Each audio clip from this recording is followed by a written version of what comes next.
सिंचाई परियोजना है।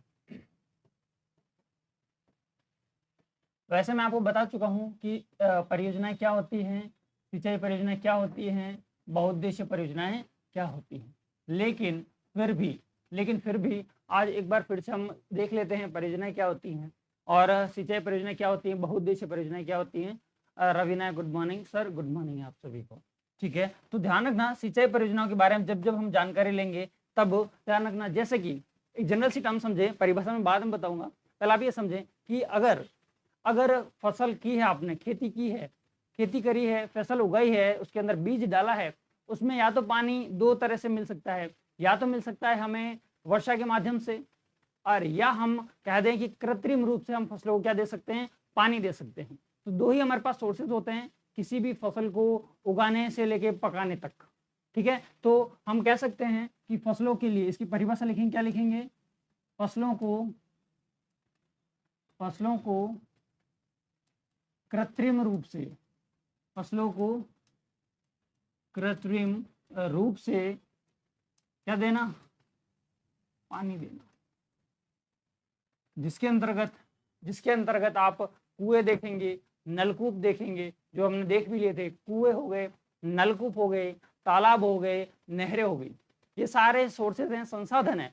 रेखा यादव गुड मॉर्निंग, आपको भी गुड मॉर्निंग है। तो फसलों को कृत्रिम रूप से पानी देना क्या कहलाता है, सिंचाई परियोजनाओं के अंतर्गत आता है। परियोजनाएं क्यों कहते हैं, क्या कारण है, देखो आपने कहीं कहीं सुना होगा, कभी कभी सुना होगा बहुउद्देशीय परियोजनाएं। बहुउद्देशीय परियोजनाएं सुनी होगी आपने, ऐसी भी सुनी होगी, ऐसी परियोजनाएं जो नदियों पर बनी हुई है, उसे नदी घाटी परियोजनाएं कहते हैं, उसी बहुउद्देशीय परियोजना का एक पार्ट है। यदि कोई परियोजना किसी नदी पर बनी हुई है तो उसे हम कहेंगे नदी घाटी परियोजना। जैसे कि आप चंबल नदी घाटी परियोजना पढ़ोगे, व्यास नदी घाटी परियोजना पढ़ोगे, चंबल हो गई, व्यास हो गई, सतलज हो गई, इन सारी ये जो नदियों के ऊपर बनी हुई परियोजनाएं उनको कहते हैं नदी घाटी परियोजना। इन केस में यदि कोई परियोजना किसी नहर पर बनी हुई है, तो उन परियोजनाओं को कहते हैं हम नहर परियोजना। ये भी बहुउद्देशीय परियोजनाओं का दूसरा पार्ट होती है।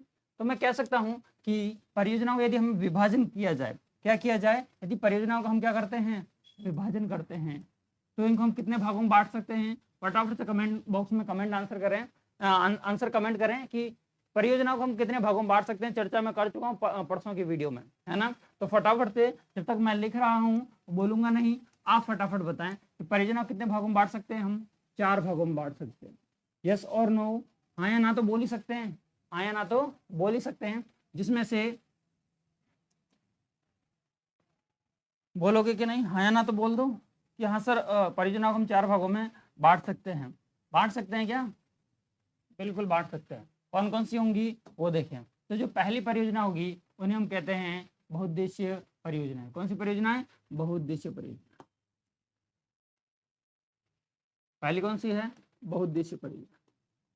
ऐसी परियोजनाएं जिनके उद्देश्य बहुत हों, ऐसी परियोजनाएं जिनके उद्देश्य बहुत हों मतलब एक से ज्यादा उद्देश्यों की जो प्राप्ति करे।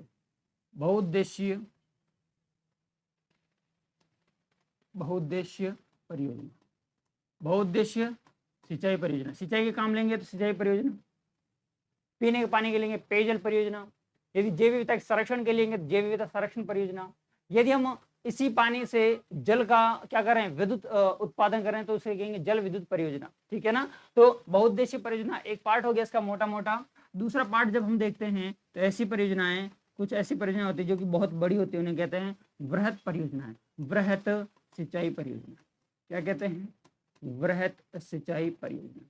ये सिर्फ मैं आपको रिवीजन करवा रहा हूँ, मैं आपको पढ़ा चुका हूँ इन सारी चीजों को। वृहद सिंचाई परियोजना, ताकि आपके दिमाग क्या है, एक बार के लिए डेकोरम बन सके। क्या बन सके, डेकोरम बन सके, इसकी वजह से मैं आपको थोड़ा सा पढ़ा रहा हूँ। इसके बाद में बात करें, तीसरी परियोजना थी वो थी आपके मध्यम सिंचाई परियोजना। मध्यम सिंचाई परियोजना, मध्यम सिंचाई परियोजना। और जो लास्ट और अंतिम थी वो थी हमारी लघु सिंचाई परियोजना। लघु सिंचाई परियोजना। तो परियोजना को 4 भागों में बांटा था, और बिल्कुल हमने बांटा था, हाँ सही है सबकी बात। हाँ सुनना, अब ये जो मध्यम सिंचाई परियोजना है उनके बारे में हम देखें तो पहले बहुउद्देशीय परियोजना को 2 भागों में बांट दो। कौन कौन से 2 भाग हैं, तो आप कहोगे सर अभी आपने बताया कि नदी पर बनी होगी तो नदी घाटी परियोजना, और नहरों पर बनी होगी तो नहर परियोजना। ठीक है क्या। एग्जाम्पल की बात करें तो नदी में जितनी भी सारी नदियां हैं नदी घाटी परियोजना के अंतर्गत आ जाएंगी। जैसे कि कुछ एग्जाम्पल मैं आपके सामने साझा करना चाह रहा हूँ। तो नदी घाटी के अंदर आप देखोगे तो पहली परियोजना जो आती है वो आती है चंबल परियोजना। कौन सी परियोजना, शायद ये दिख नहीं रहा होगा, कलर चेंज कर देते हैं। कौन सी, चंबल नदी घाटी परियोजना। इसके बाद में बात करेंगे हम व्यास के बारे में, ठीक है ना। इसके बाद में बात करेंगे सतलज नदी पर बनी है तो सतलज परियोजना। तो इनके नाम अलग अलग है नदियों पर बनी होने की वजह से, जैसे चंबल परियोजना, व्यास परियोजना, और बात करूं तो माही परियोजना, और बात करूं तो नर्मदा परियोजना, ठीक है। तो इन्हीं चंबल व्यास, कभी रावी व्यास के जल को रोक दिया जाएगा और इस पर क्या बना दी जाएगी, परियोजना बना दी जाएगी, उसे हम कहते हैं परियोजना। तो नदी में, नहर में आप देखोगे तो जगह नहीं है, मैं बता देता हूँ, आप एक बार नोट डाउन करना चाहते हो तो कर लेना कि नहर परियोजना में आप देखोगे तो गंगा नहर परियोजना और गुड़गांव नहर परियोजना, जिसे हम गुरुग्राम के नाम से जानते हैं। इसके बाद में भरतपुर नहर परियोजना, और राजस्थान की, ये मैं कह दूं, या एशिया की सबसे बड़ी पेयजल परियोजना जिसका नाम था पूर्व में राजस्थान नहर परियोजना, जिसका 2 नवंबर 1984 को नाम परिवर्तित करके क्या कर दिया गया था, इंदिरा गांधी नहर परियोजना कर दिया गया था। यहाँ तक की बातें क्लियर हैं तो आप थम करके एक बार बता दें कि हाँ सर क्लियर हैं। आगे बात करते हैं वृहद सिंचाई परियोजना की। ऐसी सिंचाई परियोजना, ध्यान रखना, अब इनको बांटा किस बिहाफ पे था कि ये जो बंटवारा किया है वो किस बिहाफ पर बंटवारा किया है कि सर वृहद परियोजना को हम कैसे समझेंगे, मध्यम को कैसे समझें और लघु को कैसे समझें। तो ध्यान रखना, यदि किसी परियोजना से 10,000 हेक्टेयर, कितने, 10,000 हेक्टेयर, यदि किसी परियोजना से 10,000 हेक्टेयर तक की, 10,000 हेक्टेयर तक की, या 10,000 से ज्यादा, ऐसे कह सकते हो, 10,000 से ज्यादा हेक्टेयर की भूमि को सिंचित किया जाएगा तो उसे हम कहेंगे वृहद सिंचाई परियोजना, ठीक है। मतलब कह सकते हैं कि कितने फील्ड को हम पानी पिला सकते हैं। जैसे कि 1 लीटर बोतल है, 1 लीटर बोतल में छोटा बच्चा पानी आराम से पी सकता है, बिल्कुल कोई दिक्कत नहीं है। यदि हम हैं तो पूरे दिन में हमें 4 लीटर 5 लीटर पानी चाहिए होता है, और खेत हैं तो उनको और ज्यादा पानी चाहिए होता है। तो उसी के बिहाफ पर कौन कितना पानी पिएगा, कौन कितनी परियोजना कितने हेक्टेयर को पानी पिला सकती है, उसी के बिहाफ पर हमने सिंचाई परियोजना को क्या किया है, वर्गीकृत किया है। मध्यम की बात करूं, ध्यान रखना, 2000 हेक्टेयर से 10,000 हेक्टेयर तक, 10,000 हेक्टेयर तक की सिंचाई करेगा तो वो परियोजना कैसी कहलाएगी, वो परियोजना मध्यम सिंचाई परियोजना के अंतर्गत आती है, ठीक है। इसके बाद में लघु की बात करें तो 0 से 2,000 हेक्टेयर, 0 से 2,000 हेक्टेयर तक की जो सिंचाई परियोजना सिंचित क्षेत्र को सिंचाई करती है उन्हें कहते हैं लघु सिंचाई परियोजना। यहाँ तक की बातें क्लियर है। यहाँ तक की बातें क्लियर हैं तो वृहद सिंचाई परियोजना में आपको पूछ ले कि एग्जाम्पल क्या है, उदाहरण क्या है पूछे गए हैं। तो जो नदियां हैं, नहरें हैं, बड़ी बड़ी नदियां हैं, बड़े बड़े बांध है, बड़ी बड़ी नदियां, बड़े बड़े बांध, बड़ी बड़ी नदियां और बड़े बड़े बांध किसके अंतर्गत आएंगे, ये आ जाएंगे आपके वृहद सिंचाई परियोजना के। बड़ी नदियां एवं बांध, बड़ी नदियां एवं बांध, ये किसके अंतर्गत आते हैं, ये आपके वृहद सिंचाई योजना के अंतर्गत आते हैं। इसके बात करें मध्यम की, तो मध्यम में छोटी नहरें या मध्यम नहरें, मध्यम नहरें एवं तालाब, मध्यम प्रकार की नहरें या साइज में बात करें या मध्यम प्रकार के तालाबों को हम किसके अंदर रख सकते हैं, मध्यम सिंचाई परियोजना के अंतर्गत रख सकते हैं। और हम बात करें लघु सिंचाई परियोजना की, तो यहाँ से काफी बार एग्जाम में क्वेश्चन पूछे गए हैं कि इसके एग्जाम्पल क्या है। तो एक ये पूछा गया था diesel pump set, diesel pump set किसके अंतर्गत आता है, तो ये ध्यान रखना लघु सिंचाई परियोजना के अंतर्गत आता है। जब आप इंजन चलाते हो ना छुक छुक छुक छुक करके इस तरह से हैंडल मार के, तो वही डीजल पंप सेट है। इसके बाद में और मैं बात करूं ड्रिप इरिगेशन, ड्रिप प्रणाली, मतलब आपने देखा होगा कि खेतों में आपने देखा होगा कि सपोज दैट खेत है, ये फील्ड है आपका, इस खेत के अंदर पाइपें बिछा दी जाती हैं, पाइप बिछा दी जाती हैं। इन पाइप में से एक इस तरह से पाइप और निकाल दिया जाता है और इन पाइप में से पानी इस तरह से स्प्रिंकल हो रहा होता है। इस स्प्रिंकल को क्या कहते हैं, फव्वारा विधि या ड्रिप इरिगेशन के नाम से जानते हैं, या इसी को हम बूंद बूंद सिंचाई के नाम से भी जानते हैं। तो डीजल पंप सेट ये आ गया। इसके बाद में और क्या क्या रख सकते हैं, और आप क्या रख सकते हैं, छोटी नहरें, तालाब, कुएं, बावड़ी, नलकूप। नलकूप आपके जो बोरवेल होते हैं ना, बोरवेल, उन्हीं को नलकूप कहते हैं। बोरवेल को क्या कहते हैं, नलकूप कहते हैं। तो यहाँ तक की बातें क्लियर हैं क्या? यहाँ तक की बातें क्लियर हैं तो बताएं सर एक बार ये क्लियर हैं, ताकि हम आगे इस परियोजना को और आगे बढ़ा सकें। फटाफट से आप अपने दोस्तों के साथ में शेयर कर दें एक बार सेशन को, मैं भी कर देता हूँ, फटाफट से आप सभी लोग शेयर करें।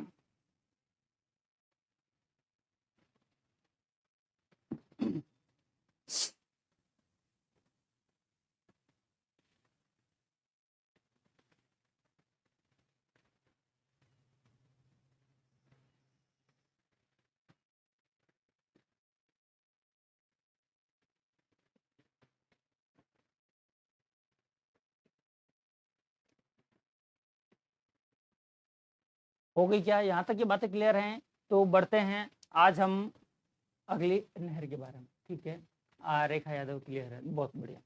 चलें अब सुने, इसमें हम बात करेंगे आज एक नहर परियोजना के बारे में जिसका नाम है गंग नहर। ये सारी बातें मैंने बता दी हैं, लेकिन फिर भी क्यों बता रहा हूँ उसका रीज़न मेरे पास में यही है कि हमारी क्लास कल हुई नहीं थी और परसों हुई थी, और मुझे इतना उम्मीद है चंद्रयान के साथ साथ में हमारे भी भाव कहाँ पर चले गए थे, आसमान पर चले गए थे, तो हमें जो याद था वो भी हमने क्या कर दिया, भूल गए हैं। तो आज मैं स्टार्ट कर रहा हूँ गंग नहर को। कौन सी नहर को? गंग नहर को। गंग नहर सभी लोगों ने यदि नहीं पढ़ी उस टाइम तो आज पढ़ लें, गंग नहर परियोजना। गंग नहर परियोजना, गंग नहर परियोजना के बारे में हम बात करें तो इसकी जो शुरुआत है, नींव कब रखी गई, इन सारी बातों के बारे में चर्चा करेंगे हम। तो देखें गंग नहर की जो शुरुआत है वो कब की गई थी, तो ध्यान रखना 1921 से लेकर 1927 तक हम इसका सन रखते हैं। कब से लेकर? 1921 से 1927 तक। ध्यान रखना हमेशा एग्जाम में जाने से पहले एक बार अपने स्वयं के जो नोट्स बनाते हैं उनको जरूर रिवाइज कर लिया करो, और नोट्स इतने बड़े नहीं होने चाहिए कि 5 मिनट में रिवाइज ना हो पाए। तो गंग नहर के बारे में जब भी क्वेश्चन आता है तो कहाँ से आता है, मैं फैक्ट बता रहा हूँ, साथ साथ में डिटेल हम चर्चा कर चुके हैं। इसका जो उद्घाटन है, पहले तो मैं इसकी नींव कब रखी गई वो बता देता हूँ आपको। इस परियोजना की जो नींव रखी गई थी वो रखी गई थी आपके 5 दिसंबर 1925 को। 5 दिसंबर 1925 को किसने रखी थी? तो ये विचार जो आया था वो बीकानेर रियासत के शासक हुआ करते थे। बीकानेर रियासत के शासक का क्या नाम था? महाराजा गंगा सिंह।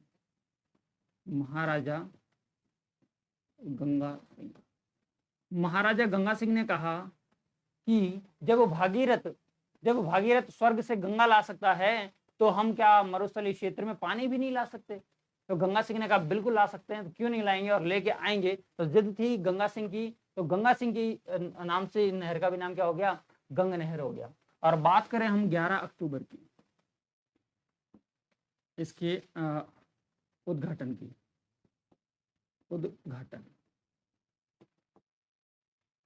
दिसंबर की बात है, लगभग 26 दिसंबर की बात की है, दिसंबर की बात है 1927 की। तो उस टाइम गवर्नर जनरल हुआ करते थे जिनका नाम था लॉर्ड इरविन। लॉर्ड इरविन ने शिवपुर हेड से, कहां से? शिवपुर हेड से इस नहर में क्या छोड़ा? से पानी छोड़ा। आपसे डीप में थोड़ा सा क्वेश्चन पूछ ले कि कहां से पानी छोड़ा, तो आपका आंसर आ जाएगा शिवपुर हेड से पानी छोड़ा। किसने छोड़ा? ये छोड़ा था आपके गवर्नर जनरल लॉर्ड इरविन ने। किसने? लॉर्ड इरविन ने। ठीक है, तो दिसंबर की जगह अक्टूबर कर लीजिए, 26 अक्टूबर 1927 को लॉर्ड इरविन द्वारा शिवपुर हेड से क्या छोड़ा? पानी छोड़ा। ठीक है, तो नींव रख दी किसने? गंगा सिंह जी ने। और उद्घाटन किसने किया? लॉर्ड इरविन ने किया था। और ध्यान रखना ये जो नहर है वो किस नदी पर बनाई गई है? तो ध्यान रखना सतलज नदी के पानी को रोककर, सतलज नदी के पानी, सतलज नदी पर बनाई गई, ऐसे याद कर लो, सतलज नदी पर निर्माण। ठीक है, ये हो गया। सतलज नदी कहाँ पर है, फटाफट से कमेंट करें कि सतलज नदी कहाँ पर है। सतलज नदी से निकाली गई, और ये सतलज नदी, इसका संबंध कितने कितने राज्यों से है, तो ध्यान रखना पंजाब एवं राजस्थान से। पंजाब एवं राजस्थान से क्या हो जाता है, संबंध हो जाता है। मतलब राज्य कौन कौन से मैं आप बना के दिखा दूंगा, आप टेंशन मत लेना, बना के मैं दिखा दूंगा इसको प्रॉपर। ये मैं डेटा इसलिए लिखवा रहा हूँ कि ताकि आपके दिमाग में एक बार सेट हो जाए। और मैं बात करूँ इसमें राजस्थान में कहाँ से एंट्री होती है, तो यहाँ पर जगह नहीं है, आगे चलना होगा। मैं सुनो, ये एक नदी जा रही है, नदी का नाम है सतलज नदी। कौन सी नदी जा रही है, सतलज नदी जा रही है। और सतलज नदी में यहीं से ही पंजाब के हुसैनी वाला स्थान से, फिरोजपुर डिस्ट्रिक्ट से एक नहर निकाली गई। नहर का नाम है आपके गंग नहर। ये कौन सी नदी है, तो ये नदी है आपकी सतलज नदी। कौन सी नदी है,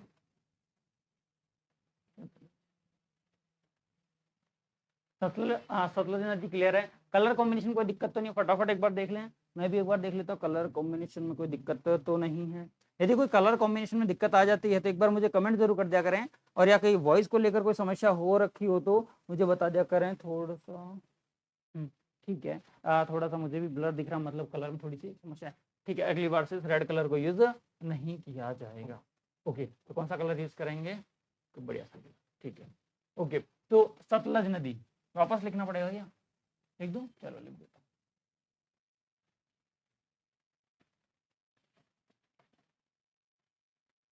सतलज, ये नदी कौन सी है, सतलज नदी है। और स्थान की बात करूं तो ये जो स्थान है वो कौन सा है, यहाँ जहाँ से इसने एंट्री ली है, इस स्थान का नाम आपको बता दूं मैं एक बार के लिए।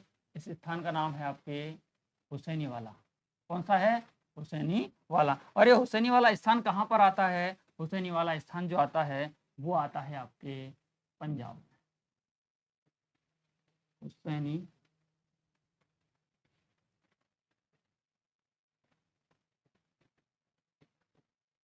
हुसैनी वाला, ये हुसैनी वाला स्थान कहाँ आता है, आप कहोगे सर फिरोजपुर में। फिरोजपुर जिला है, फिरोजपुर जिला है। और फिरोजपुर जिला कहाँ है, तो आप ध्यान रखना पंजाब का है। कहाँ का है, पंजाब का जिला है। तो पंजाब के फिरोजपुर जिले के हुसैनी वाला स्थान से नहर निकाली गई। नहर का क्या नाम था, तो नहर का नाम है, इसके अंदर लिख दूं क्या, इसके अंदर नहर का नाम लिख देता हूँ। नहर का नाम है गंग नहर। कौन सी नहर, गंग नहर, गंगा सिंह ले। अब ध्यान रखना, हुसैनी वाला से निकाली गई है तो कहीं ना कहीं तो राजस्थान से भी तो एंट्री ली होगी, तो कहीं ना कहीं से राजस्थान में भी एंट्री ली होगी। जहां से राजस्थान में एंट्री ली वो हमारे काम का गांव है। तो इस गांव का जो नाम है वो है आपके सखा गांव। सखा गांव, सखा गांव, और कहीं कहीं लिखा हुआ है खखा गांव। खखा, और ये दोनों ही कहाँ हैं, ये दोनों ही आपके हनुमानगढ़ में है, राजस्थान में। और हनुमानगढ़ कहाँ पर आता है, राजस्थान में। बिल्कुल, बहुत शानदार बताया आपने कि सतलज नदी पंजाब से, बिल्कुल। अब यदि मैं आपसे ये पूछ लूं कि इस नदी का जो संबंध है, इस नदी का जो संबंध है कितने जिलों से है, तो ध्यान रखना इस नदी का संबंध जो आ जाएगा आपके कितने राज्यों से आ जाएगा, तो एक राज्य तो आ गया पंजाब, क्या आ गया, एक आ गया आपके राजस्थान। तो इस परियोजना का संबंध, गंगा नहर परियोजना का संबंध कितने राज्यों से, 2 राज्यों से। बहुत गुड मॉर्निंग है आप सभी को। थोड़ा सा आप भी लेट हैं बट फिर भी ठीक है, वो आए देर आए दुरुस्त आए, लेकिन आ तो गए, चलो ठीक, ओके।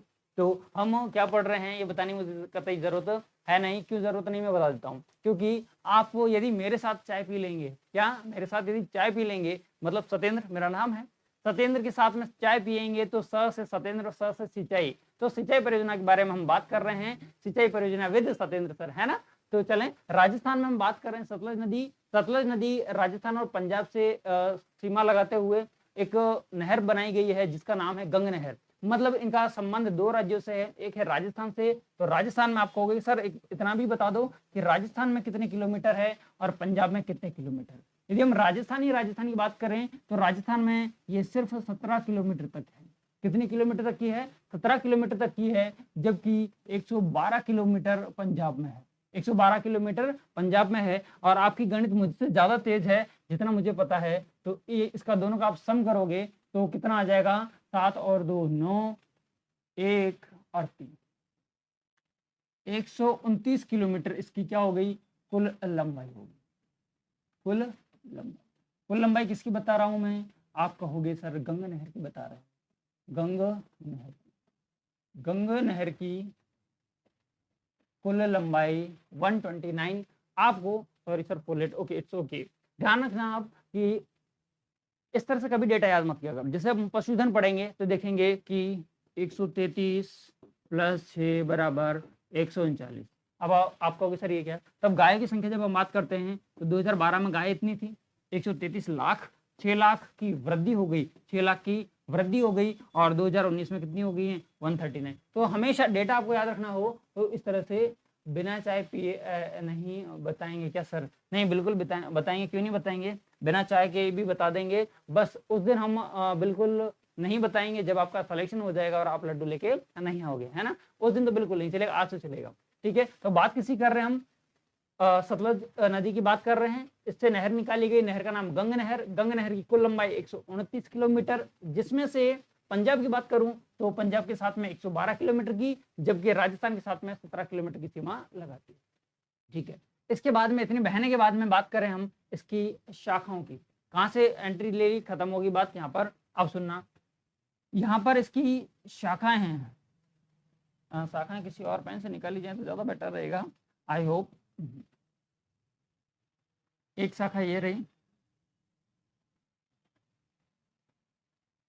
ठीक है, दूसरी शाखा की बात करूं, एक शाखा और है, एक शाखा और है, सिर्फ याद करने के पॉइंट ऑफ व्यू से आप याद रखें। तो गंगा नहर की टोटल शाखाएं कितनी हैं, तो आप ध्यान रखना, गंगा नहर की टोटल शाखाएं हैं 4। ठीक है, कौन सी हैं, 4 हैं। एक का नाम है लालगढ़ शाखा, कौन सी शाखा, लालगढ़ शाखा। एक का नाम है लक्ष्मी नारायण शाखा, कौन सी शाखा, लक्ष्मी नारायण शाखा, लक्ष्मी नारायण शाखा। और एक शाखा का नाम है समीजा शाखा, कौन सी शाखा, समीजा शाखा। ये क्या है, या समीजा या समेजा, हाँ बात एक ही है, समीजा या समेजा की मैं बात करूं तो बात एक ही है। और ध्यान रखना, इसकी ये एक शाखा हो गई, 2 3 और एक और बची हुई है, हाँ इसका नाम है करणी शाखा। कौन सी शाखा, करणी शाखा। तो आपसे पूछ ले कि गंगा नहर की कितनी शाखाएं हैं, तो आपका आंसर क्या आएगा कि सर 4 शाखाएं हैं। एक तो है लालगढ़ शाखा, एक समीजा या समेजा, ये लिख देता हूं दोनों, समीजा या समेजा शाखा। ठीक है, तो ये किसकी क्या हो गई, शाखाएं हो गई, और किसकी हो गई हैं, ये आपके हो गई हैं, आपके गंगा नहर की। किसकी हो गई हैं, गंगा नहर की हो गई। इसके बाद में और क्या जानकारी लेंगे आप, ये लो, इससे ज्यादा तो है भी नहीं, ये हो गई खत्म। ठीक है, तो ये इसका शॉर्ट डायग्राम के माध्यम से आप पढ़ोगे तो ज्यादा बेटर रहेगा बनस्पत इसके।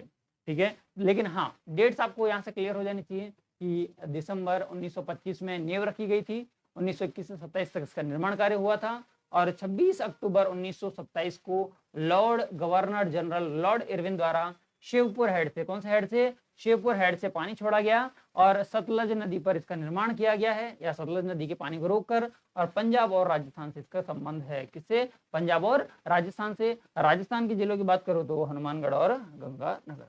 ठीक है, इसी सारी चीज को मैंने आपके डायग्राम के माध्यम से यहाँ पे बता दिया है। फटाफट से इसका स्क्रीनशॉट ले लें ताकि मैं अगली नहर के बारे में बात कर सकूं। और यहाँ तक की कोई दिक्कत कुछ है तो मुझे बता दें, और भी आपको मैं और डिटेल से बता सकता हूँ। और डिटेल से मतलब एक बार वापस हम इसको रिवाइज कर सकते हैं। कोई समस्या है तो बताएं मुझे, यदि कोई समस्या नहीं है तो कहें सर यस डन क्लियर है, आगे बढ़ें और हम आगे बढ़ जाएंगे। ठीक है क्या भाई,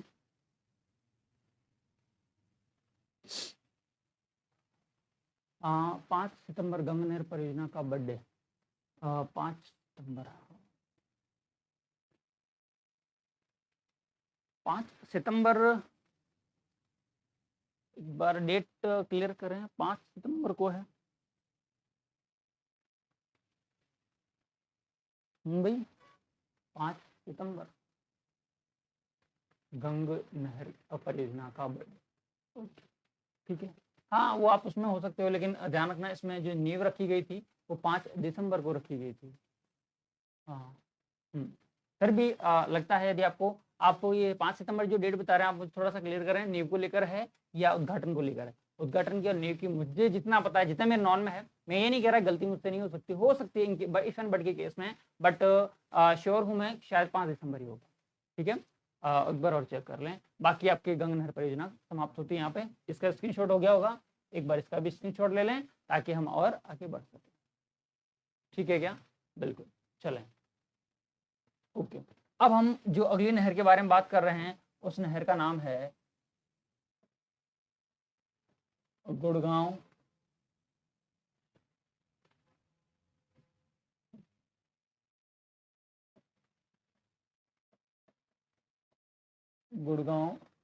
नहर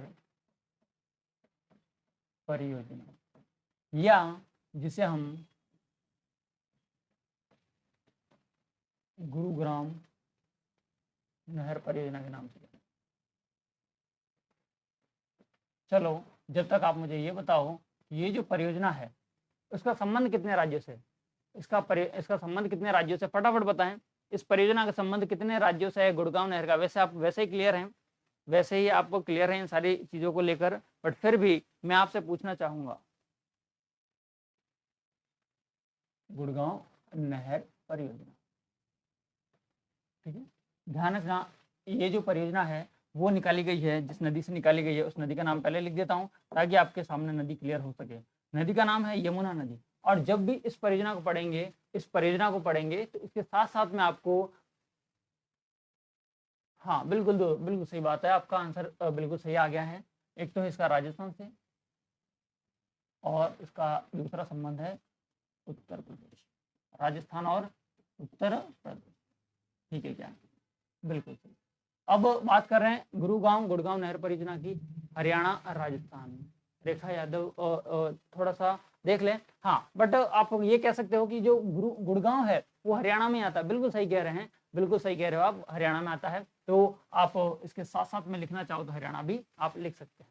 ठीक है ना? क्यों कह रहा हूं मैं, सुनना। देखो, कभी कभार जैसे माही नदी को आपने पढ़ा होगा, किस नदी को? माही नदी को पढ़ा होगा। यदि आपसे कहा जाए कि माही नदी का संबंध किससे है, माही नदी का संबंध राजस्थान और यूपी, हाँ बिल्कुल आप सही आंसर आ गए, राजस्थान और यूपी से। माही नदी का संबंध बात कर रहा हूँ, किसकी बात कर रहा हूँ? देखो, हमेशा यदि आप थोड़े से लेवल पे जाके तैयारी कर रहे हो तो दोनों चीजों को याद रखना कि माही नदी और माही परियोजना। बात करेंगे माही नदी की, जब हम बात करते हैं, देखो इसी से रिलेटेड इसलिए समझा रहा हूँ। माही नदी का संबंध 3 राज्यों से। किससे सर? मध्य प्रदेश से निकलती है, राजस्थान में जाती है और वापस से गुजरात के कड़ाना बांध होते हुए खत्म हो जाती है। तो यदि नदी का संबंध पूछा जाए तो कितने राज्यों से है? तो 3 राज्यों से। जबकि परियोजना का जो संबंध आता है, माही परियोजना का संबंध, उसका संबंध आता है सिर्फ और सिर्फ राजस्थान और गुजरात। किससे? राजस्थान और गुजरात से। इसकी वजह से इसका आंसर रहेगा राजस्थान और उत्तर प्रदेश। ठीक है, तो गुड़गांव नहर कहाँ से निकाली गई है? तो गुड़गांव नहर के साथ साथ में मैं क्या, तो आपको बात समझ में आ गई है? हाँ, नाम बड़े भले उसका गुड़गांव है, हरियाणा का स्थान है, बिल्कुल ये आपको पता है। बहुत अच्छी खुशी की बात है कि आपने इतनी भी जानकारी। गुड़गांव के साथ में एक नहर के बारे में और हम चर्चा करते हैं। उस नहर का क्या नाम है? उस नहर का नाम है भरतपुर नहर। कौन सी नहर? भरतपुर नहर।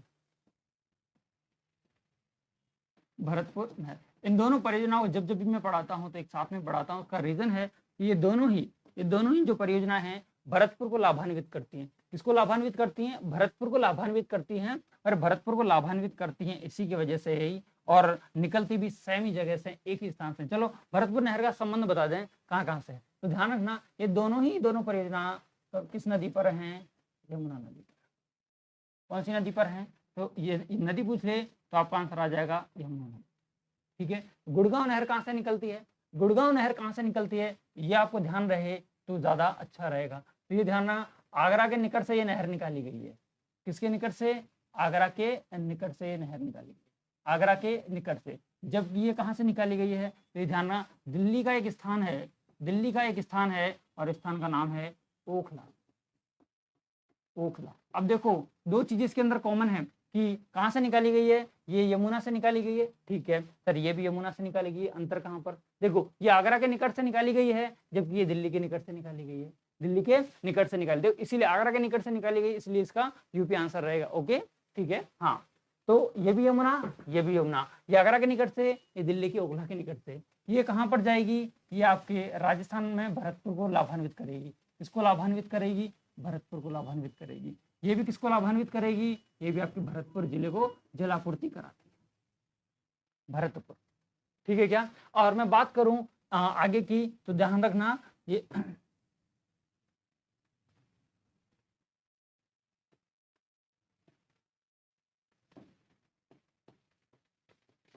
और आप इतना और ध्यान रखना, ये भरतपुर में दोनों ही नहरें, भरतपुर में ये दोनों ही जो नहरें हैं वो आपके सिंचाई के लिए जल उपलब्ध कराती हैं। इसके लिए सिंचाई के लिए,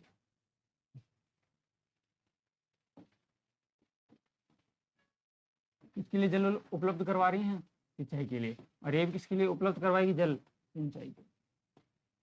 तो देखो कभी भी पढ़ते टाइम ये ध्यान रखना, कंपेरेटिव स्टडी आप जब करोगे तो ज्यादा आपको फायदा मिलेगा। कैसे मिलेगा, सुनना कि ये भी सर यमुना से निकाली गई थी, तो ये भी सर यमुना से निकाली गई है, कोई फर्क नहीं है। ये सर भरतपुर जा रही थी, ये भी भरतपुर जा रही है, कोई समस्या वाली बात नहीं है। इसका उपयोग भी सिंचाई के लिए किया जा रहा है, इसकी जल का उपयोग भी सिंचाई के लिए किया जा रहा है, कोई बात नहीं है। मतलब 3 फैक्ट तो ऐसे हैं जो कि कोई दिक्कत नहीं कर रहे हैं। कर कौन से रहे हैं सर, ये वाला फैक्ट कर रहा है थोड़ा सा, ये आगरा के निकट से निकाली गई है, और जबकि ये दिल्ली के निकट ओखला से निकाली गई है, दिल्ली के निकट ओखला से निकाली गई है। ठीक है क्या। अब सुनना, इस योजना की स्टार्टिंग कब हुई थी, इस योजना की शुरुआत जो की गई थी वो की गई थी, यहाँ लिख दूंगा ताकि नीचे इसको भी मैं कनेक्ट कर सकूं। कब की गई थी, 1964 में। और इसकी कब की गई, 1966 से लेके 1975। ठीक है क्या। अब आप कहोगे सर ऐसा क्यों लिखा आपने, थोड़ा सा दूरी लिख लेते। तो मैंने इसलिए लिखा कि इसमें आप सिर्फ 2 जोड़ोगे तो आपको चीज़ें याद हो जाएंगी, आपको चीज़ें याद हो जाएंगी। तो ये लो, ये दोनों नहरें आपकी कंप्लीट हो गई हैं। नहर का नाम दोनों यमुना नदी से निकाली गई थी, और चाहो तो इसका अपने दिमाग में भी एक डायग्राम बना सकते हैं। ये लो सर, यमुना नहर निकाल दी, यमुना नदी निकाल दी। कौन सी नदी है, आप लिख दो सर, ये यमुना नदी है। कौन सी नदी, यमुना नदी। अब आप कहोगे सर नदी निकाल दी हैं तो नहरें भी निकाल दो, तो ये लो, एक नहर तो ये निकाल दी दिल्ली के ओखला से, एक नहर ये निकाल दी, और दोनों जाएंगी कहाँ पर, आप कहोगे सर भरतपुर में। तो हाँ बिल्कुल, ये बात तो सही कह रहे हो आप।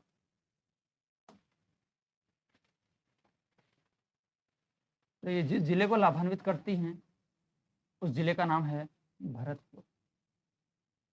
उस जिले का क्या नाम है,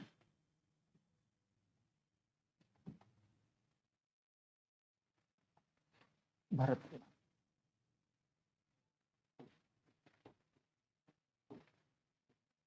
ठीक है, नहरों के नाम लिखवा दो। हाँ लो, ये लो लिखो। इस नहर का नाम है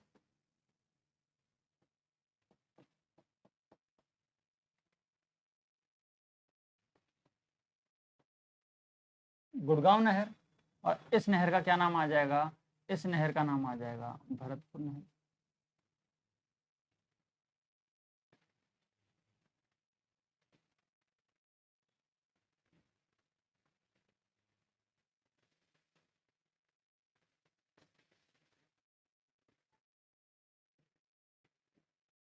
भरतपुर नहर। ठीक है क्या।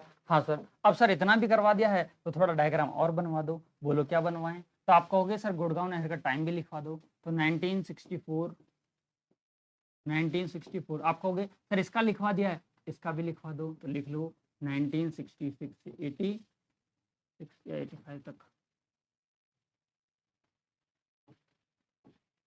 ठीक, अब आप कहोगे सर इसके सन लिखवा दिए हैं, तो दोनों परियोजनाओं की एंट्री किस नदी से लिख रही है, ये तो लिखवा दिया आपने, ये यमुना नदी से लिखी। ये कहाँ से निकली है, भरतपुर नहर, ये निकली है सर दिल्ली के ओखला से। एंट्री ले लो, ओखला दिल्ली, ओखला दिल्ली के निकट से, ओखला दिल्ली के निकट से। क्लियर है क्या। भरतपुर, भरतपुर बिल्कुल सही बात बता रहे, दिल्ली के निकट से निकली है। तो ये भी कहाँ से निकली है सर, ये आगरा के निकट से निकली है। कहाँ से निकली है, ये आगरा के निकट से।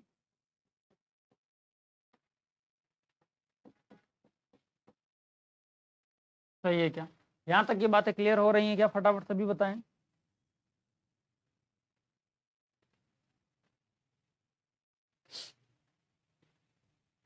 यहाँ पे गुड़गांव, सॉरी, हाँ बिल्कुल इन्होंने सही लिखा था यहाँ पे हरियाणा,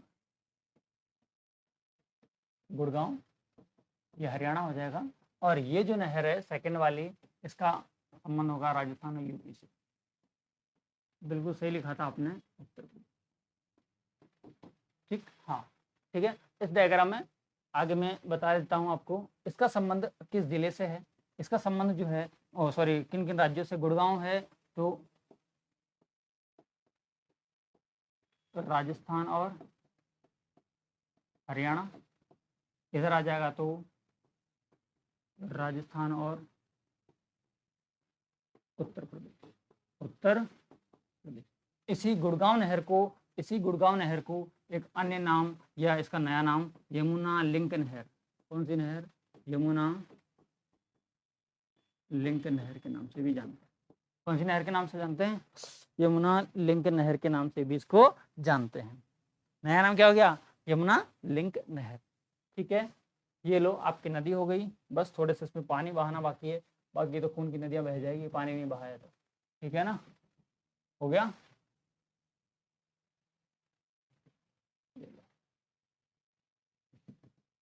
भरतपुर की डीग और कामा तहसील से क्लियर है। अब ये लो, अब पहले तो इसका स्क्रीनशॉट ले लो ताकि दो नहरें आपके क्लियर हो जाएं। फटाफट से ले लो स्क्रीनशॉट।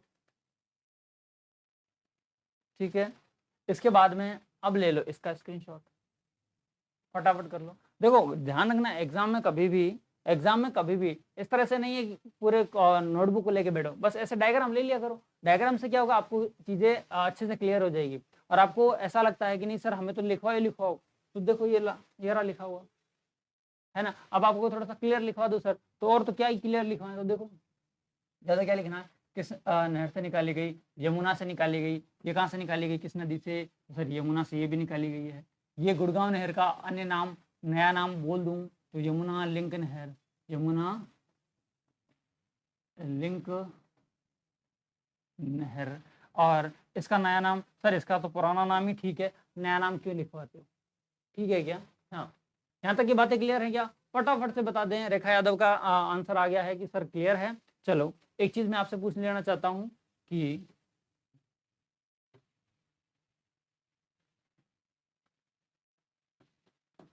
एक क्वेश्चन है आप सभी के लिए, कमेंट बॉक्स में आंसर जरूर देना। काली सिल नदी किसकी सहायक नदी है, काली सिल नदी किसकी सहायक नदी है, की सहायक नदी है। ये क्वेश्चन ऑफ द डे है आज आपके लिए। इस क्वेश्चन का आंसर आप मुझे लाइव खत्म होने के बाद में जरूर दें और अपने दिमाग से दें, याद हो तो, ऐसा नहीं कि कहीं देख लिया है इसके बारे में आप बताएं। ठीक है क्या, यहाँ तक की बातें क्लियर हो गई हैं। तो आप कल रेडी रहें किन को लेकर, तो ध्यान रखना। चलो एक बार मैं चंबल को बता ही देता हूँ, अपने पास अभी थोड़ा सा टाइम भी है, चंबल को बता देता हूँ। चंबल परियोजना,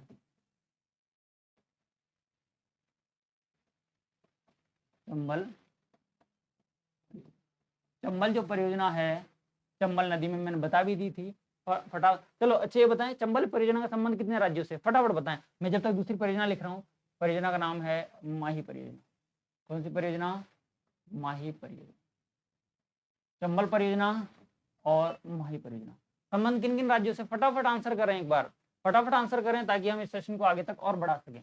इसमें जो भी आप स्टेट लिखोगे वो मैं यहाँ लिख दूंगा, दोनों की हिस्सेदारी में यहाँ पर लिखें। ठीक है, हिस्सेदारी में लिख रहा हूँ कि जो चंबल है उसमें हिस्सेदारी है 50-50%। कितने प्रतिशत, 50-50%, जबकि माही में है 45 और 55, 45:55। राज्यों के नाम आप बताएं किस किस राज्य संबंध, अभी बता भी दिया, माही का तो मैंने आपको बता भी दिया है। और हम बात करें, थोड़ा सा ऊपर लिख दीजिएगा, इसको थोड़ा सा ऊपर लिख दें तो कैसा रहेगा, बोलो ठीक रहेगा क्या, अब लिख देंगे। हाँ, राजस्थान और मध्य प्रदेश की, बिल्कुल सही बात बताया इन्होंने, राजस्थान और एमपी की, राजस्थान और मध्य प्रदेश की, राजस्थान और एमपी की परियोजना का नाम चंबल परियोजना। पहला तो आंसर बहुत शानदार और तरीके से एक पूरे डेकोरम में आंसर दिया आपने, तो इसका भी बता दें फटाफट। इसकी मैं ये बता देता हूँ, ये 45 है और ये 55 है, तो आपको अंदाज हो गया होगा कि 45 राजस्थान और गुजरात। क्या यहाँ राजस्थान लिखूं? आप कहोगे हाँ सर यहीं लिखोगे, और कहाँ लिखोगे? तो ये लो, बिल्कुल सही आंसर आया। और लगता है कि रेखा की स्टडी जोरदार चल रही है, बाकी सब तो सो रहे हैं ऐसा लग रहा है मुझे। बाकी सब सो रहे हो क्या? एमपी, राजस्थान और यूपी और यूपी, सॉरी, ये यूपी नहीं आएगा। यूपी तो किसी में ही नहीं आएगा। इन दोनों परियोजना में से आप यूपी में देखेंगे तो कोई सी भी परियोजना नहीं आएगी। चंबल परियोजना की बात कर रहा हूँ, नदी की नहीं बात कर रहा हूँ। आप नदी के रेस्पेक्ट में आंसर दे रहे हैं अमित सिक्सराज जी। आप थोड़ा सा चंबल परियोजना नहीं, चंबल नदी और माही परियोजना नहीं, माही नदी के बारे में आंसर दे रहे हैं। बाकी आंसर आपके सही आ रहे हैं। चंबल नदी पर इस परियोजना में 3 चरणों में, मैं बता चुका था, नदी पढ़ाया था तब मैंने, अब फिर बता रहा हूँ, 3 चरणों में 4 बांधों का निर्माण किया गया था। 3 चरणों में 4 बांधों का निर्माण किया गया था। ये तो देखो थ्योरी हो रही है, आप चाहो तो इसको, आपकी डिमांड हो तो सही बोल रहे हो सर, मुझे नींद ही आ रही है। नींद आ रही है तो परियोजना एमपी और राजस्थान से, हाँ बिल्कुल परियोजना से लिखा है। नींद आ रही है तो और तो क्या ही कर सकता हूँ, तो सो ही जाओ। ऑफलाइन क्लास होती तो जगह भी देते, है ना। चले 3 चरणों की बात करते हैं। तो चरण पहला था 1960 का, चरण दूसरा था 1970 का, चरण तीसरा था 1972 का। 60, 70 और 72, ठीक है। देखो परियोजना टॉपिक ही ऐसा, उसमें तो मैं क्या ही कर सकता हूँ, लेकिन हाँ फिर भी कोशिश कर रहा हूँ थ्योरी कम लिखूँ आपको मैं, और आपको डायग्राम के माध्यम से ज्यादा समझाऊँ। लेकिन कभी कभार क्या होता है, हम पढ़ा के चले जाते हैं, उसके बाद कहते हैं अरे सर आपने तो थ्योरी लिखवाई नहीं थी, तो पहले थ्योरी लिखवा रहा हूँ और फिर इसके बाद मैं आपको डायग्राम के थ्रू में बता दूंगा। तो चरण कितने हो गए? 3 चरण हो गए, और तीनों चरणों की डेट लिख दी, सन लिख दिया 1960, 1970 और 1972। इस चरण में 2 बांध बने थे। 2 बांधों का पहले का नाम था गांधी सागर बांध, जो कि मध्य प्रदेश में। कौन सा बांध? गांधी सागर बांध। गांधी सागर बांध प्रथम चरण में बना था। साथ साथ में ही एक और बन गया था कोटा बैराज बांध, लास्ट वाला कोटा बैराज बांध। तो 2 बांध तो एक चरण में हो गए, तो टोटल बांध कितने हो गए यहाँ पर? 4 बांध हो गए। तो कितने बांध हो गए यहाँ पर? 4 बांध हो गए। तो यहाँ पर एक बांध और बनेगा जिसका नाम है राणा प्रताप सागर बांध। कौन सा? राणा प्रताप सागर बांध। और लास्ट में एक बांध बना था जिसका नाम है जवाहर सागर बांध। और इससे बाद में ध्यान नहीं, चौथे नंबर का तो बांध ये रहा कोटा बैराज, तीसरे नंबर पे था जवाहर सागर। जवाहर सागर आपने क्या है कि सर न्यू सिलेबस क्या है, किसका पूछ रहे हैं आप, एक बार ये बताएं न्यू सिलेबस क्या है ना। और ध्यान रखें कि नदी जाती है 3 राज्यों में। हाँ शिक्षा एजेंसी थी, अब बिल्कुल सही लिख रहे हैं आप। परियोजना राजस्थान एमपी, बिल्कुल सही है।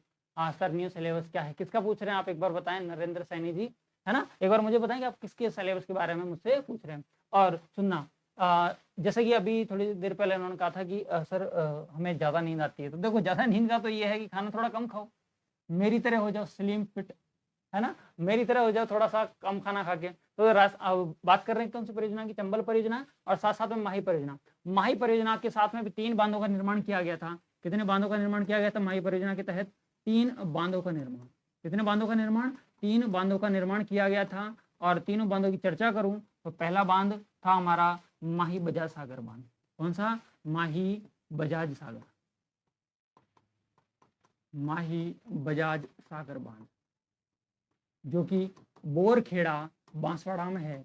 कहाँ पर है? बोरखेड़ा बांसवाड़ा में है। और बांसवाड़ा कहाँ पर आता है? तो आप कहोगे सर राजस्थान में आता है, ठीक है। सेकंड बांध की बात करूं तो बांध का नाम है कागदी बांध। कागदी बांध जिसका यूज है पिक अप करने में का पानी को, इस बांध का नाम बन गया कागदी पिकअप बांध। और ये कहाँ पर है? तो आप कहोगे सर ये भी आपके बांसवाड़ा में है। और बांसवाड़ा कहाँ पर आता है? राजस्थान में आता है।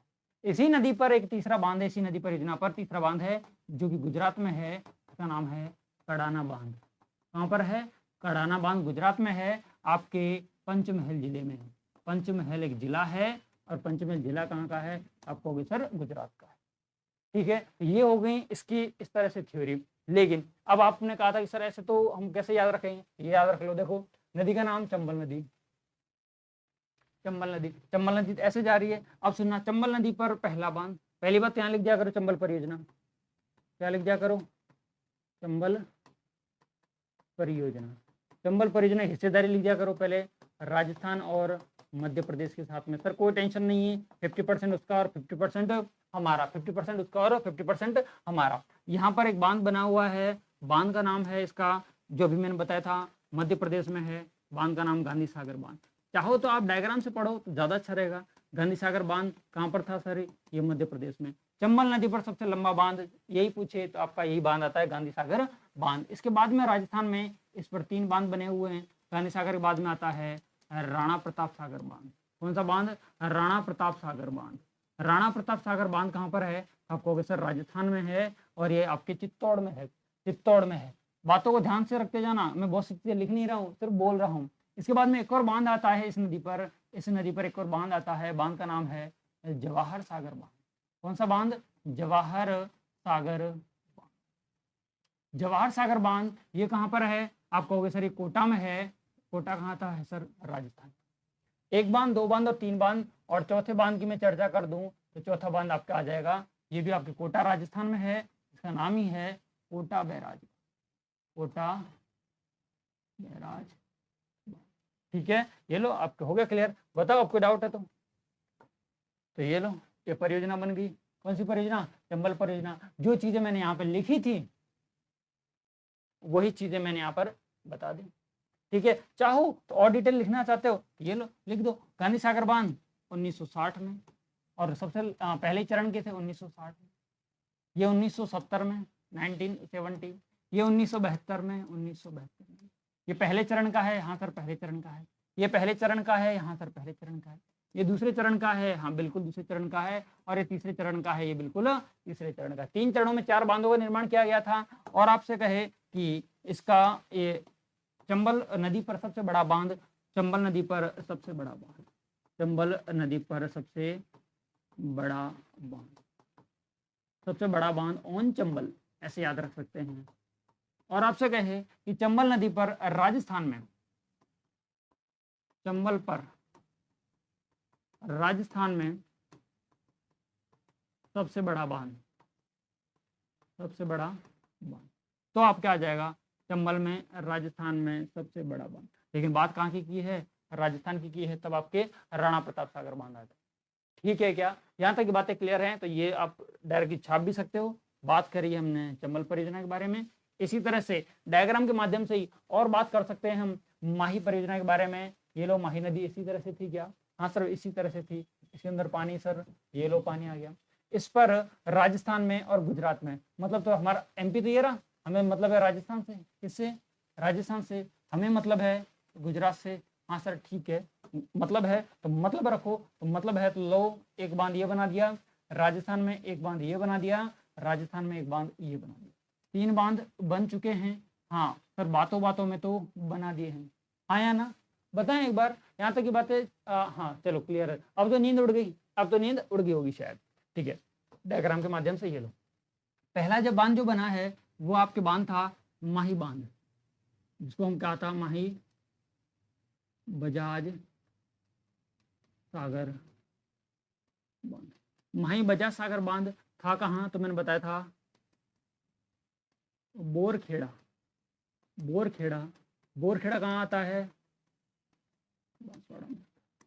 और राजस्थान और गुजरात की है ये परियोजना। तो राजस्थान का कितना प्रतिशत, 45, इसका गुजरात का कितना प्रतिशत, 55 अंशदान। ठीक है, बोरखेड़ा माही बजाज सागर बांध। और ध्यान रखना ये बांध जो है, ये बांध जो है ये आपके राजस्थान में, इसके बारे में फैक्ट है कि ये जो बांध है आपका राजस्थान में सबसे लंबा बांध,